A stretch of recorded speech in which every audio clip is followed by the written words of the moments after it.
किसानों का आंदोलन उग्र होता जा रहा है। दिल्ली के चारों तरफ किसानों ने जमावड़ा कर दिया है, हाईवे जाम है, उसके बाद जिला मुख्यालय पर जाम का उनका वो है प्लान है, ऐलान है। आगे जियो की लाखों सिम किसानों ने तोड़कर फेंक दिया है। अडानी और अंबानी के प्रोडक्ट का बहिष्कार का भी ऐलान है किसानों का। और किसान आंदोलन से पीछे हटने के लिए तैयार नहीं और सरकार झुकने को तैयार नहीं।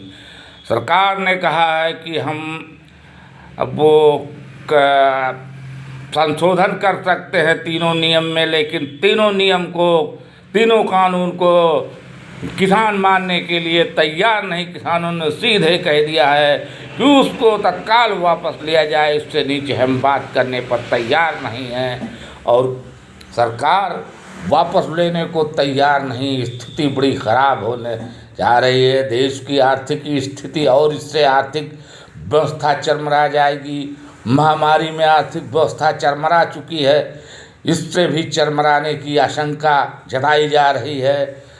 तमाम तज्जियाकार और सीनियर पत्रकारों का कहना है अगर इसी प्रकार से ये आंदोलन जारी रहा तो बहुत बड़ी समस्या देश के सामने आ सकती है। लेकिन सरकार क्यों नहीं झुकने के लिए या क्यों नहीं वापस कर रही, इसके पीछे कौन सा बड़ा तथ्य है। यहाँ तक कि हरियाणा सरकार भी गिरने के कगार पर है और चौटाला जो है अपना समर्थन वापस ले सकते हैं, क्योंकि किसानों से उनका ज़्यादा लगाव है और हमेशा किसानों की बात करते आ रहे हैं।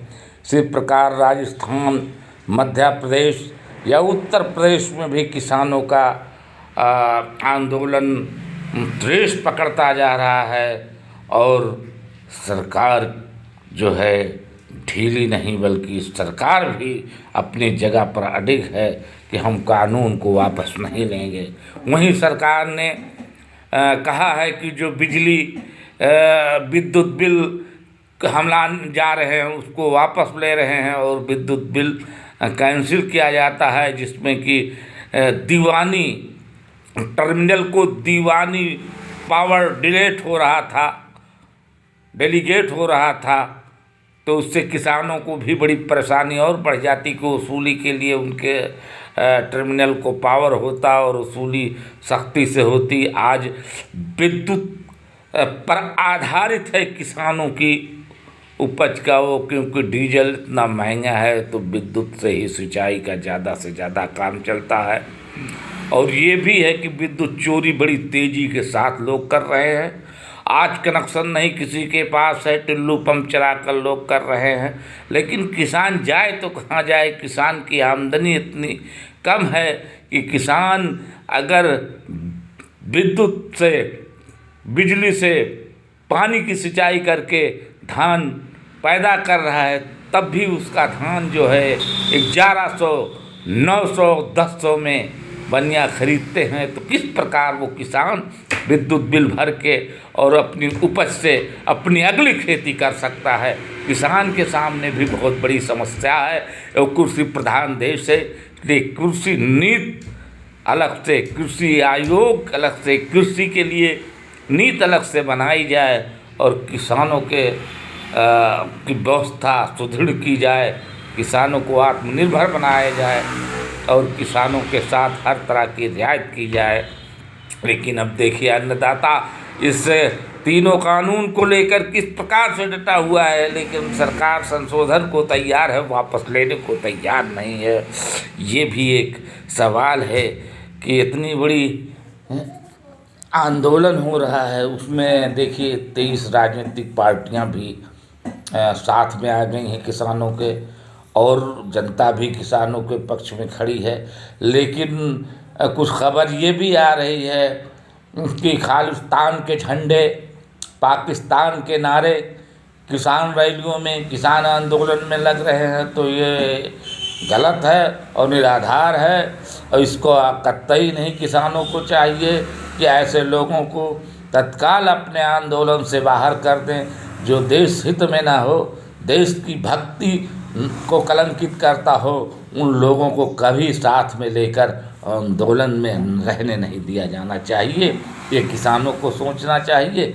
लेकिन ये भी हो सकता है कि कुछ लोग इसमें कुछ ऐसे असामाजिक तत्वों को भेजकर कहीं किसान आंदोलन को दूषित करने के लिए भी नहीं ऐसी योजना रच रहे हैं। दोनों बात हो सकती है, लेकिन किसानों को इस पर ध्यान देना चाहिए कि ऐसी परिस्थिति में कोई भी जो ऐसी धारणा रखने वाला हो उसको कतई नहीं आंदोलन में आने देना चाहिए कि आंदोलन को कलंकित करे, खालिस्तान का उसमें नारा लगे, पाकिस्तान के झंडा परचम उठाया जाए। ये कतई गलत है। इस देश में ऐसी धार्मिक स्थिति नहीं होनी चाहिए। आंदोलन है, सबको हक है, प्रजातंत्र है, लोकतंत्र है, लेकिन सब धरना प्रदर्शन कर सकते हैं, आंदोलन कर सकते हैं, लेकिन देशभक्ति के नीचे, देशद्रोह के नीचे कभी देशभक्ति पर आँच नहीं आनी चाहिए। इसलिए देश के विरोध में कोई काम अगर कोई करता है तो नियमित करता हो, लेकिन अनियमित बन जाएगा, भ्रष्ट बन जाएगा और वो गलत हो जाएगा। इसलिए आंदोलन करना हक है। आंदोलन किसान कर रहे हैं, उनका अपना हक है, वो करते रहें। और सरकार को उस पर सोचने की ज़रूरत है, मंथन करने की ज़रूरत है। अगर कोई ऐसी स्थिति नहीं बनती है कि वापस न किया जाए बिल, तो उसका प्रकाशन करें और बिल को वापस करना चाहिए सरकार को।